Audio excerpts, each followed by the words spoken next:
Welcome to Rants TV. Guys, nandito po tayo ngayon sa Provident Village in Marikina City. Please samahan niyo po ako mag-update dito sa ongoing construction ng flood control project. Dito po tayo ngayon mismo nakapwesto sa taas ng dike.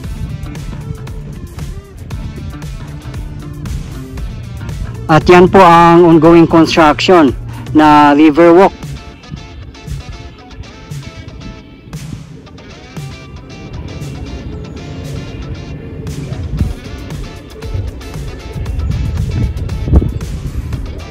Doon lang po sa baba natin ang Marikina River Banks. Meron din po tayong update dyan. Nasa aking previous video lang po.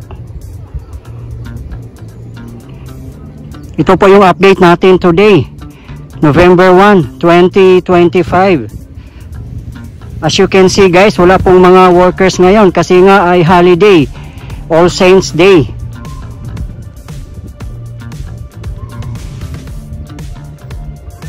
Meron na rin pong pader yung nakababad mismo sa ilog na ginagamitan po nila ng sheet pile na napakataas at may kasama na pong I-beam.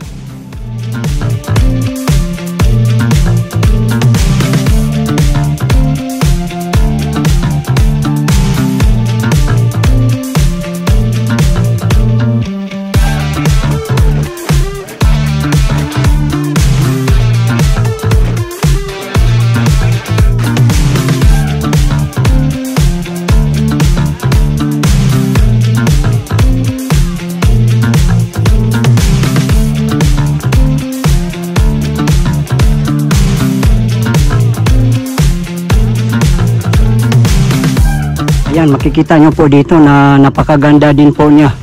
At ginagamitan din po nila ng mga concrete railings. Bamboo inspired po ito.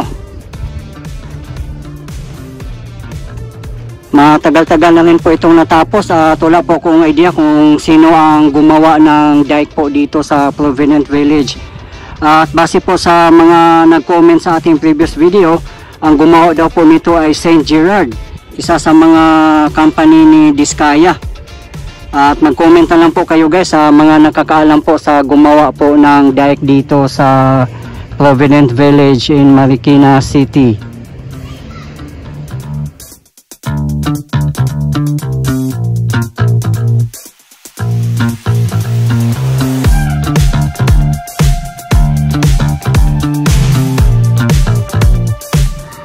Yung pinaka-dike po dito ay hanggang dyan po yung may nakabakod.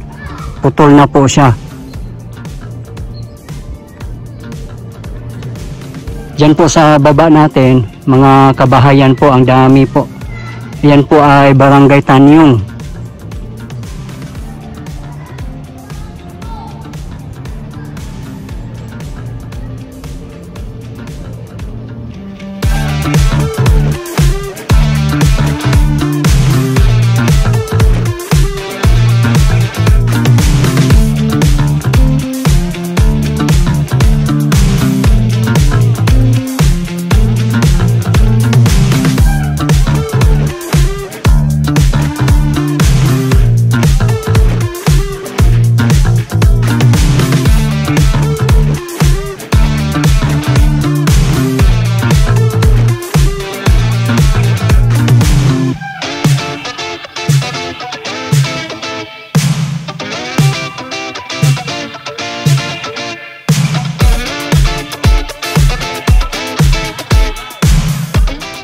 Sa mga hindi po nakakaalam, ang mga contractors po dito ay Toyo Construction Company Limited and Shimizu Corporation.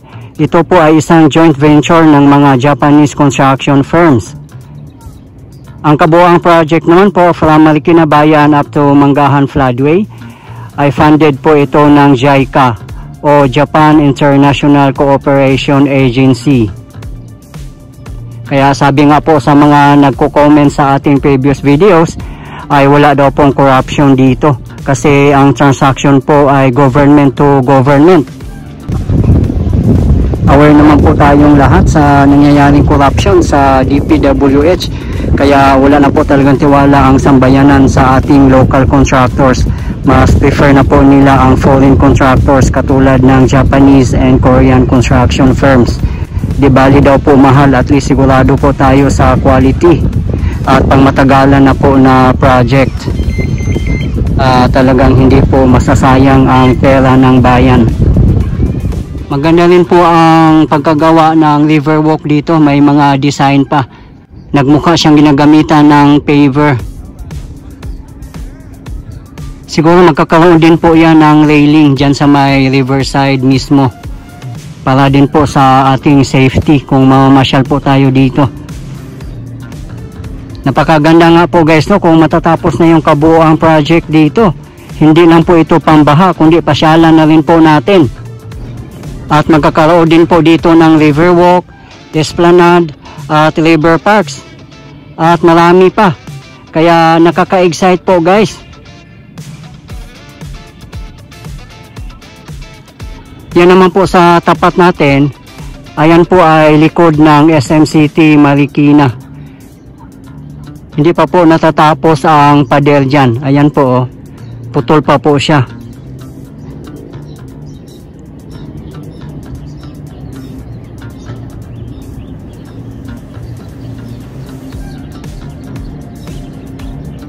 Then doon naman po sa bandang taas natin ay Barangay Kalumpang in Marikina City.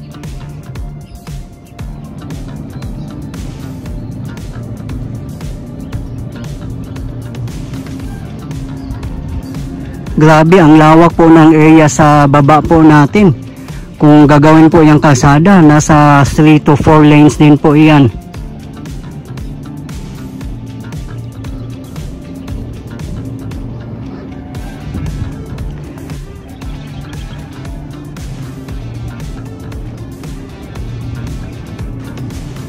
Ayan o, putol na po dyan na area. Diyan na rin po ang gagawin nilang riverwalk sa susunod. Magbubuhos na lang po sila. So yung riverwalk niya ay 2 layer po.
Mahaba na rin po itong dike dito. Siguro nasa 1 kilometro din po ito.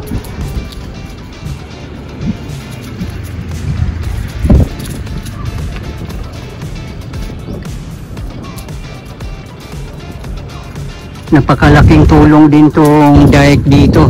Kasi naalala nyo po guys, nung panahon ng under, talagang lubog na lubog po sila dito.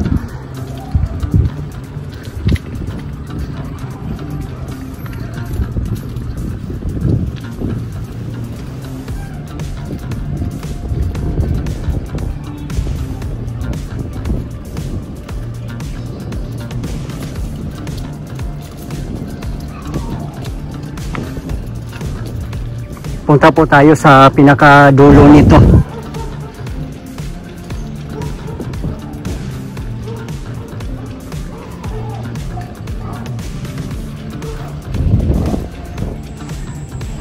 Dito naman na area, ang dami pong mga malalaking puno at ang dami din pong mga talahib dito.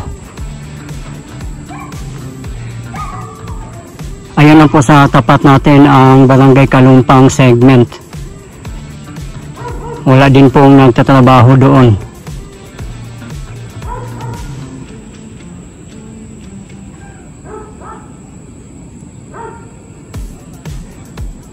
Diba guys, makikita po talaga natin dito na napakatibay po pagkagawa nila. Yung mga dike po doon ay naka black per block po siya. Ayan oh.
Ayun lang po sa tapat natin ang Kalumpang Barangay Hall.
Dito na po tayo guys sa pinakadulo ng dike.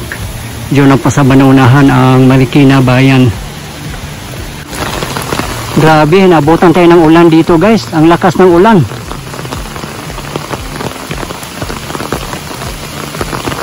Dito naman sa baba ng dike na to ay mababa po ang level. So kung tataas po talaga ang tubig dito, lalo pag may bagyo at malakas na ulan, ay for sure aapaw pa po dito na side. Kaya hindi pa po safe dito na lugar. Nandito na po tayo sa baba ng dike.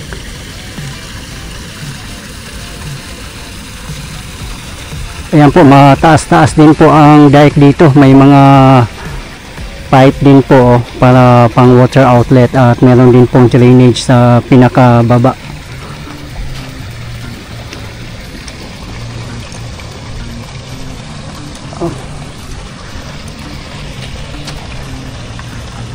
Dito po tayo sa side ng Barangay Jesus de la Peña.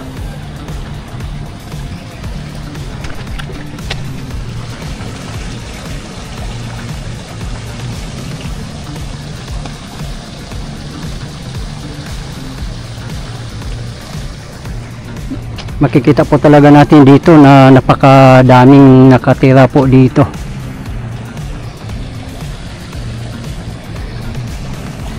Kaya napakalaking tulong din po sa kanila ang mega dike dito.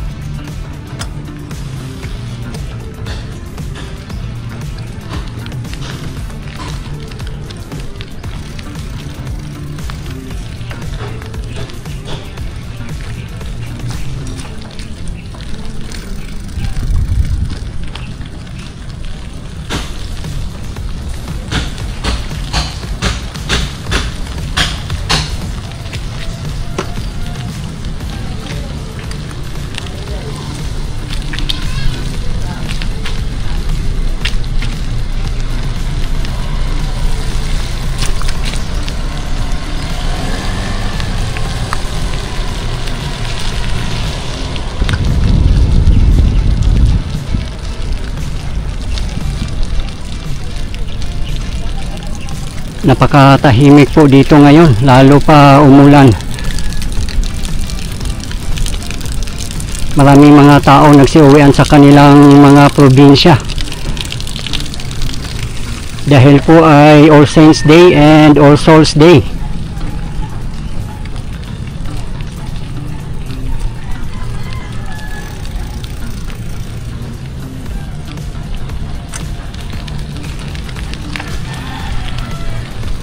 Ayan po ang stairs niya paakyat. Yan po tayo dumaan kanina. Yan lang po ang daanan.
Dito na po tayo sa pinakadulo ng dike. Yan, dire-diretso na po ito papuntang Riverbanks na po tayo, guys.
Guys, ito po yung latest update natin ngayon dito sa ongoing construction ng flood control project dito sa Provident Village in Marikina City as of today, November 1, 2025. Maraming salamat po sa patuloy yung support at panonood ng aking mga videos. I really appreciate po at hindi po ako magsasawang i-update kayo lalong-lalo na po sa mga government infrastructures. Mabuhay ang Pilipinas! Okay guys, thank you for watching and keep safe everyone.